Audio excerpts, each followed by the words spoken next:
Welcome back to another episode of the Planet Doug podcast. And if you hear a hissing and roaring sound in the background, that is my brand new $4 kettle here in Sumatra, trying to boil water for my next cup of coffee. It will get louder and louder until it sounds like it's going to explode, and that's when I know the water is boiling and ready for coffee. I'm back to read aloud another written journal entry. This one is something I wrote on Saturday, October 19th, 2024. I started writing at 7:43 a.m. in my room at the house in Port Dickson, Malaysia. The title is Journal Post, Trip Prep and a Cold Beer. Yesterday morning, I left the house early and I went to the Paklang Kopitiam. I got there right when it opened at 8 a.m. I do that routinely because in order to do my work, I need to sit at the table right by the front door and the two front windows. That allows me to plug in my devices to an outlet in the wall, plus it gives a perfect line of sight for a strong mobile internet connection and a strong Wi-Fi connection. Finally, that table is tucked away in a corner and provides a lot of privacy. It's a great place for me to hang out and work. And I've gotten to know the owner, and he has told me that all my drinks are complimentary. I love their iced cham, and I have one as soon as I sit down and get set up with all my gear, and that cham is on the house. I could go there again this morning, but I don't need the Wi-Fi right now. I wanted to have Wi-Fi access yesterday because my goal was to test the Asus VivoBook laptop that was given to me by a YouTube subscriber and my friend Lim. It's an older laptop that no one in his family uses anymore. When I first saw the laptop and played around with it, I thought it would be of little use to me. Maybe even no use at all. But over the last week, I've been cleaning up the hard drive and the system, and it has become a bit more responsive. And even though it won't be able to run DaVinci Resolve, it does seem capable of video editing if I use a different program. I discovered that a free version of PowerDirector comes pre-installed on Asus laptops like this one, and I was able to do a test with it on 1080p video. It would require a subscription to edit 4K video, but my test demonstrated that it is at least possible. One big problem with this laptop is that it can be very slow to turn on. A full boot sequence can take 8 minutes, and that can be an eternity when you are constantly turning the computer off and on. However, I realized that you don't really need to fully shut down the computer every time. You can simply close the lid and the laptop will go to sleep. So there does seem to be a problem with the laptop when it comes to boot time, but you don't have to fully boot up every time. And over the last week, I've realized that even if I don't edit videos on this laptop, it can be useful in other ways, such as writing journal entries, writing emails, and doing the dozens of other internet-related tasks I need to accomplish every day. I was thinking that I could do all these things on my tablet and smartphone with a Bluetooth keyboard and mouse, and that's true, but it's always a bit awkward to do that. Simply setting up Patreon will be a lot easier on a full-sized laptop than using a tablet. The browser is also quite different, and some things simply can't be done on a stripped-down browser on Android. For many tasks, you need the full web experience on something like Google Chrome. I still haven't signed in to all my various online accounts on this laptop because I wasn't sure I would keep it, but I'm slowly coming around to the idea of bringing it with me to Sumatra. It will probably be very handy. I did a weight comparison yesterday, and it is 0.3 kilograms heavier than my MacBook. The Mac came in at 1.7 kilograms total weight. This VivoBook weighs 2 kilograms, so there is a bit of a weight penalty. However, it also has many advantages over the MacBook. For example, it has 3 USB-A ports, 1 USB-C port, and a memory card reader, and 2 of those USB ports are high speed. The HDD is 1 terabyte, which is double the size of the Mac's SSD drive. It also has a separate power jack, so all of the data ports are free to be used all the time. It also has far better heat management. The Mac got extremely hot all the time. This VivoBook seems to produce no extra heat at all. It feels cool to the touch all the time. Finally, it is fully upgradable. It came with 4 gigabytes of RAM, but Lim's family added 4 gigabytes, so it has a total of 8 gigabytes right now, and that can be expanded to 16 gigabytes total. It also has 2 slots for hard drives, and I could add a separate SSD drive or add larger HDD drives. So it's not the greatest video editing laptop. The LCD screen in particular is quite dim and colorless. But as a basic working machine, it is actually pretty useful, and I'm happy to be back in a Windows environment.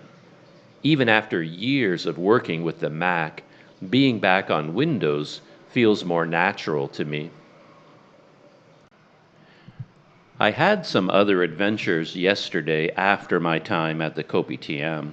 I spent some time back at the house working on my bicycle. I think I have come up with a pretty solid plan for mounting GoPros on the bicycle, but I still needed to think about the Insta360 X3. And after some experimenting, I came up with an idea that might be useful. I realized that I can drill a hole in the top of my pannier racks and screw in a tripod ball head, and I can use that to support the base of the invisible selfie stick, and then I can prop up the selfie stick itself using my RAM mount clamps. What I need to do is figure out exactly where to drill these holes and then find a place that can do it for me. I dropped by a bicycle shop yesterday, and the guy there said he could drill holes for me, so I might do that today. Perhaps I can drill just 1 or 2 holes and test the system, and if it works out, I can return and get additional holes drilled. That could end up being my big job for today. Later in the afternoon, Lim dropped by Port Dickson with his son, and the 3 of us went to the Cove on the waterfront and had a good chat over some cold beer and some snacks. That was really great, and I enjoyed myself immensely. As I told Lim, that was the first beer I've had since Vietnam. And in fact, the occasional beer I had in Vietnam was the first regular beer I've had in years. In all my time in Malaysia and Indonesia, I essentially never drank beer. I don't go out to bars routinely, and since alcohol is not that common in Muslim-majority countries, and it's quite expensive, I just never bothered buying any. It was only in Vietnam that I had a beer now and then. Beer was just commonly available everywhere in convenience stores, and it was sometimes even cheaper than water or milk or any other drink. Lim and his son left at around 6:30, and I made my way back to my house on slightly wobbly legs. Under Lim's influence, I'd had more than 1 glass of beer, more than 2, you might say, perhaps even more than 3, and not being a habitual drinker, I could feel the effect. There was a slight wobble to my gait, but I was happy to find that there were no lingering effects. I've noticed in recent years that even a small amount of alcohol can lead to a terrible headache afterward, But this time, I escaped unscathed. I can feel in my body and brain that I had a fair bit to drink yesterday. Some effects are there, but it's nothing bad. No headache at all, which is fantastic. Yesterday, I also spent time packing up. The days are racing by, and I'm nowhere near ready for my bicycle trip. It may be risky, but I'm leaning toward taking the ferry on October 26th. I say it's risky because I think the 26th will be my 90th day in Malaysia. And if my or their calculations are off by even one day, then I will have overstayed my visa. And even if my math is correct, it's never a good idea to leave a country on the exact day your visa expires. It gives you no wiggle room in case something goes wrong. So I could also leave on the 24th, but at the moment, I feel like I really need those 2 extra days to get ready. Realistically, though, I have to prepare as if I'm leaving on the 24th. That's because KY is coming down to Port Dickson on the 23rd. That's the day I will be taking my backpack and extra gear over to his house to store it there while I'm gone. And that means I essentially have to be fully packed up and ready to go bike riding by the evening of the 22nd. Today is the 19th. So that gives me 4 days to fully set up my bike and figure out what gear to bring and what to leave behind. I guess that's not bad. Even I can get a lot done in 4 days. And then if I leave on the 26th, I will still have 2 more days to do any fine tuning. And that brings me to the end of my written journal that day, a relatively short one, I suppose. And I guess the most important fact in that journal entry was this idea of the days just racing by with my visa expiring soon, and I still hadn't even booked a ferry ticket, and I didn't talk about it in this journal entry, but I still hadn't managed to sort out my Indonesian tourist visa mess. The e-visa that I bought, paid for, applied for, and yet doesn't seem to exist on the internet. All of that was still going on in the background, all kinds of e-visa drama.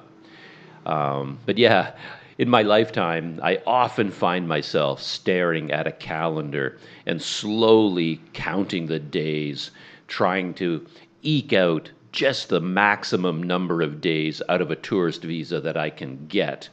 But then you're always left with this decision you have to make, because if you maximize your visa and you leave on the exact last day of your visa, you could be asking for trouble.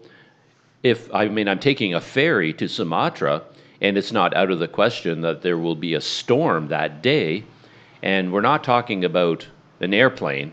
I think I might even talk about this in the next journal entry, so I'm at risk of repeating myself here in advance. But a ferry ride can be canceled because of high waves out there in the Malacca Strait. And then if I try to leave on my last day and the ferry gets canceled, well, now I'm really in trouble, because immigration, they don't really care about those details. They don't want to hear about what problems you're having in your personal life. All they see is that your visa expired and you have to deal with that.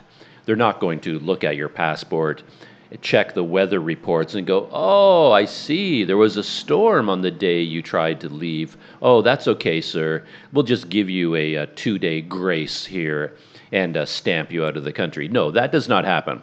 If you have overstayed your visa by even an hour heading into the next day, you're on your way to the immigration office and you are applying for an extension, and you're probably going to be stuck doing that for a week or so, if you can even manage to get it done. So you do not, under any circumstances, want to overstay your visa. Certainly not in Malaysia. I think there was a system in Thailand for a long time, and I encountered this system in Myanmar, where you could just pay a fine. So you were able to overstay your visa technically you'd done something wrong. You're not supposed to do that. But then you could still just go to the border, go to the airport, and then as they're checking you through immigration, they'll count the number of days you overstayed, and then they'll charge you a fine, a per day fine. And a long time ago, it was quite reasonable in Thailand. It wasn't that expensive to pay the fine, so a lot of people would overstay their visa deliberately. In a lot of ways, it was cheaper and easier just to pay the fine as you're leaving instead of trying to get a visa extension. But then the Thai authorities figured this racket out, and they increased the fine. So now the fine is significant, and then, it costs a lot of money if you overstay. You can still do it in Thailand, but it's very expensive, and you run the risk of them stamping something into your passport or making a note on your online record that you're banned from Thailand for 6 months or 1 year or something, and you're not allowed to come back in. So overstaying deliberately is not really an option anymore. But as I said, I did it myself one time in Myanmar. My visa expired, but I wasn't really ready to get out of the country at that time. And I heard from many people that it didn't matter. You could just overstay. And then when you got to the border, they just counted up the number of days, and then you just paid an on-the-spot fine, and there were no penalties for that. And I was very nervous about doing it. I wouldn't do it normally because it's too stressful. My instinct is to be very law-abiding. I'm not comfortable breaking any kind of rules or laws. I'm that kind of a person. So deliberately overstaying my visa was very hard for me to do. It really stressed me out. But it did work in the end, and I didn't actually get in trouble. But I wouldn't do it again. I wouldn't do it voluntarily. But here in Malaysia, it's not really an option. So I was trying to decide whether to book a ferry ticket for the 24th, which was 2 days before my visa expires, or on the 26th, the exact same day. And I really wanted those 2 extra days to prepare, get organized, and rest up. And I had all this YouTube stuff going on all the time. I guess I don't talk about that in these journal entries that much, but the majority of my time is still being spent just on YouTube, editing videos and doing stuff like that. So that's a never-ending sort of drama going on in the background, even if I'm not talking about it. So, and then the unusual situation for me in this case was that my friend KY, he offered a space in his house in Port Dickson where I could leave behind my backpack. So basically, I have 2 travel setups. I have a backpack. I can take a backpack to another country, and I have my bicycle, but you can't take both at the same time. So if I take my bike to Sumatra, I have to leave my backpack behind, and vice versa. And KY said I could leave either the backpack or the bicycle at his house, either one that I wanted to do. So, but he was coming down early. So it would make the most sense in a way to do all of this at the last minute, like on the 25th. And then I can pack up, give KY my backpack, and then go the next day. But he was coming down a little bit earlier than that. So in fact, I had to do all these preparations as if I was leaving on the 24th. I had no choice. I had to basically act as if my ferry was on the 24th. And I was thinking actually that would turn out to be a good idea because it forces you to do everything, to do all the work in advance.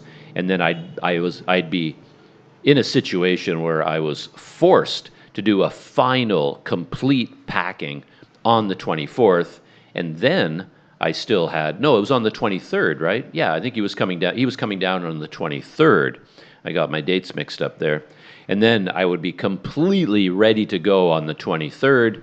And then I would still have the evening of the 23rd and then the 24th and the 25th to take care of any last minute details. So yeah, I was kind of glad that I had this artificial departure day of the 23rd kind of forced on me. It forced me to get ready earlier than I would have normally, and that's always a good idea.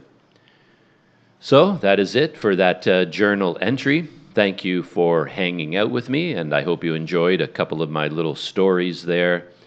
And I'm going to move on and record my next journal entry as an audio podcast, and I hope to see you then.